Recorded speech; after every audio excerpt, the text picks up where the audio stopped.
বিসমিল্লাহির রহমানির রহিম। কখনো কি এমন হয়েছে যে আপনি কোনো জিনিসের জন্য বারবার দোয়া করেছেন, রাতগুলোতে জেগে চেয়েছেন, মনে শুধুমাত্র একটাই চাওয়া, আর তারপর হঠাৎ জীবনে আজব একটা নিশানি প্রকাশ হওয়া শুরু হয়ে যায়? মন বলে, এটা কি কাকতালীয়, নাকি আল্লাহ আমাকে কিছু দেখাচ্ছেন? মানুষের জন্মগত স্বভাব চাওয়া। আমাদের সবারই কোনো না কোনো পছন্দের জিনিস থাকে। কারো বিয়ের চাওয়া, কারো সন্তানের, কারো রিজিকে বরকতের, কারো শান্তির, আর কারো কোনো বিশেষ মানুষের। কিন্তু মনে রাখুন, প্রতিটা চাওয়া নসিবে থাকে না, আর সব নসিব হঠাৎ আসে না। আল্লাহ যখন কোনো জিনিসকে আপনার ভাগ্যে লেখেন, তো তিনি শুধুমাত্র শেষ ফলাফল দেন না, বরং সেটাতে পৌঁছানোর আগে মন, পরিস্থিতি আর বাস্তবতাতে ইশারাও দেখান। কেননা আমাদের রব অনেক রহিম। তিনি বান্দাকে অন্ধকারে ছাড়েন না।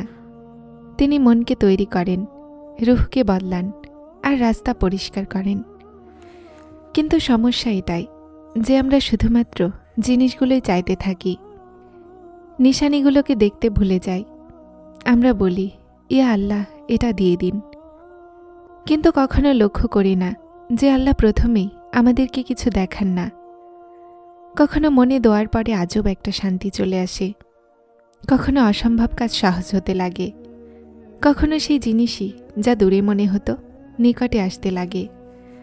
আর না কখনো আল্লাহ মন থেকে ওই খেয়ালই বের করে দেন যা আমাদের হকে উত্তম হয় না। এটাও ইশারা। আল্লাহর সুন্নত, তিনি বান্দাকে সোজা ফলাফল দেন না, বরং প্রথমে মনের গঠন করেন। যদি কোনো জিনিস সত্যি আপনার নসিবে থাকে, তো আল্লাহ সেটার ব্যাপারে 3টি বিশেষ ইশারা আপনাকে প্রথমে দেখান। কিন্তু সেই ইশারা দুনিয়াবি চোখে নয়, বরং মনের চোখ দিয়ে নজরে আসে। আর এটাই সেই মাকাম যেখানে ইমানদার আর তাড়াহুড়া করা বান্দারা আলাদা হয়ে যায়। ইমানদার বলে, ইয়া আল্লাহ, যেটা আমার হকে উত্তম সেটা করে দিন। আর তাড়াহুড়াকারীরা বলে, শুধু এটাই চাই, এখনই চাই।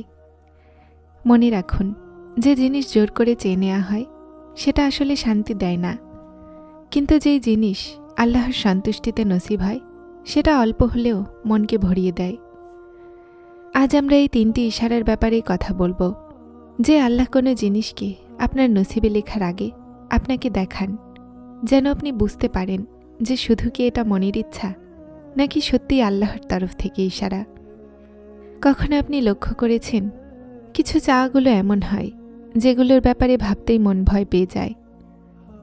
কিছু চাওয়াগুলো এমন হয় যেগুলোর ব্যাপারে ভাবতেই মন ভয় পেয়ে যায়। আর কিছু এমন হয় যেটার ব্যাপারে ভেবে মনে শান্তি আসতে লাগে। এটাই প্রথম ইশারা। যখন কোনো জিনিস সত্যিই আপনার নসিবে লেখা থাকে না, তো আল্লাহ সেটার ব্যাপারে মনে অশান্তির নয়, শান্তি দিয়ে দেন। পার্থক্য বুঝুন। শয়তান যখন কোনো জিনিসের দিকে এগিয়ে দেয়, তো মন অস্থির থাকে, জলদি মান সম্মান হারানোর ভয়, এইসব শয়তানি তাড়াহুড়া করার নিশানি। কিন্তু আল্লাহ যখন কোনো জিনিসকে আপনার জন্য উত্তম বানায়, তো মনে এই কৈফিয়ত আসে, যদি পাই তবুও আলহামদুলিল্লাহ, তবুও আল্লাহ উত্তম করবেন। এই কথা জবান থেকে নয়, মনের ভেতর থেকে ওঠে। এই শান্তি এই কথার ইশারা যে আল্লাহ আপনার মনকে এই সমস্যার জন্য তৈরি করছেন। কেননা নসিবের জিনিস মানুষকে ভাঙে না, বরং গুছিয়ে দেয়। যদি কোনো সম্পর্কের ব্যাপারে ভেবে আপনার মন গুনাহের দিকে নয়, বরং দোয়া, সবর আর আল্লাহর দিকে অগ্রসর হতে লাগে, তো বুঝে নিন এটা সাধারণ চাওয়া থাকলো না। যদি রিজিকের দোয়ার পরে আপনার মনে হিংসা কম হতে লাগে আর শুকরিয়া বাড়তে লাগে, তো এটাও ইশারা। যদি কোনো জিনিসের চাওয়ার সাথে আল্লাহর স্মরণও বেড়ে যায়, তো এটা নফস নয়, বরং হেদায়েত।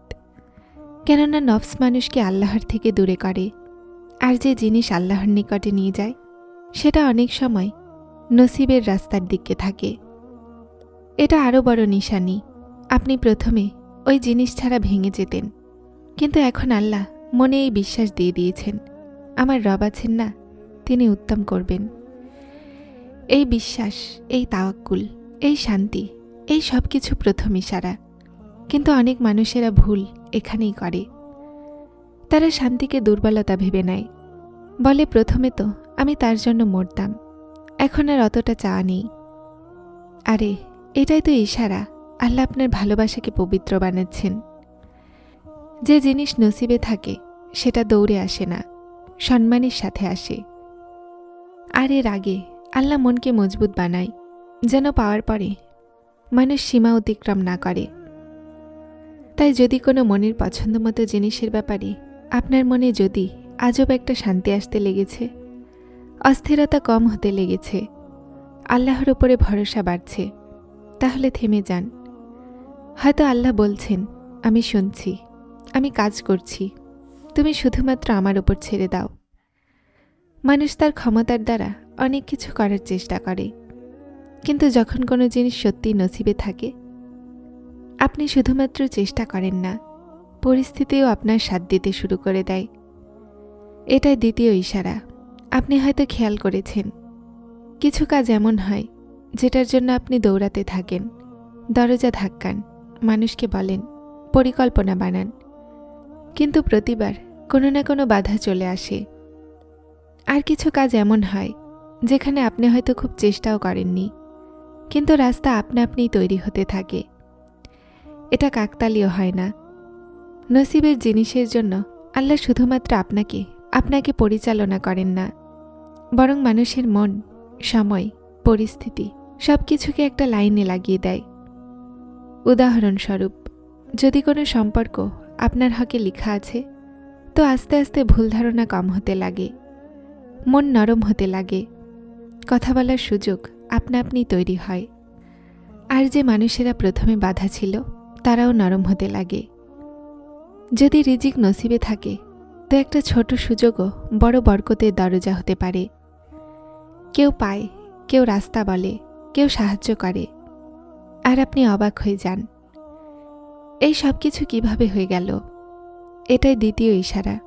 নসিবের জিনিসগুলোর জন্য আপনাকে দেয়ালে চড়তে হয় না, দরজাগুলো খোলে। হ্যাঁ, পরীক্ষা শেষ হয় না, কিন্তু রাস্তা বন্ধও হয় না। পার্থক্য মনে রাখুন, যে জিনিস জোর করে নেওয়া হয় সেটাতে প্রতিটা কদমে অসম্মান, ঝগড়া, গুনাহ আর মনের অন্ধকার থাকে। কিন্তু যে জিনিস আল্লাহর তরফ থেকে হয়, এটাতে সমস্যাও আসে, তো ভিতর থেকে আওয়াজ আসে, চলো আল্লাহ সহজ করবেন। আর সত্যি স্বস্তির দরজা খুলে যায়। আর একটা গভীর কথা শুনে নিন, যদি কোনো জিনিস আপনার নসিবে না থাকে, তো আপনি যতটা তার পিছনে দৌড়াবেন ততটাই মন ক্লান্ত হবে। কিন্তু যে জিনিস লেখা আছে সেটা আপনার থেকে দূরে যাবে না, সময় আসাতে নিজেই নিকটে আসে। এজন্য যদি আপনি দেখছেন যে একটা বিশেষ দোয়ার পরে জীবনের টুকরো জুড়তে লেগেছে, আলাদা আলাদা পরিস্থিতি এক জায়গায় মিলেছে, আর রাস্তা সাফ হতে লেগেছে, তো এটা শুধুমাত্র পরিশ্রমের ফল নয়, এটা আল্লাহর ইশারা। আল্লাহ বলেন, আমি তোমাকে সেখানে নিয়ে যাচ্ছি যেখানে তোমার অংশ আছে। এটাই সেই মাকাম যেখানে মানুষ বদলে যায়, আর সে নিজেও বুঝতে পারে না যে তার মধ্যে কতটা ইনকিলাব এসে গেছে। যে জিনিস আপনার নসিবে লেখা আছে সেটা আপনার থেকে কেড়ে নিতে পারবে না, আর যা লেখা নেই সেটা আপনাকে শান্তি দিতে পারবে না। এজন্য জিদ ছেড়ে দিন, দোয়া ধরে নিন, তাড়াহুড়া ছেড়ে দিন, তাওয়াক্কুল করে নিন। কেননা যখন বান্দা বলে আমি রাজি, তো আসমান থেকে জবাব আসে, আমার বান্দা, আমিও তোর ওপরে রাজি। আর যার ওপরে আল্লাহ রাজি হয়ে যান, তার শূন্যতাও আল্লাহ হয়ে যান। যারা চ্যানেলটিতে নতুন এসেছেন তারা হেদায়েত চ্যানেলটিকে সাবস্ক্রাইব করে আমার সাথে থাকুন এবং অবশ্যই ভিডিওগুলোকে লাইক শেয়ার করবেন। আসসালামু আলাইকুম।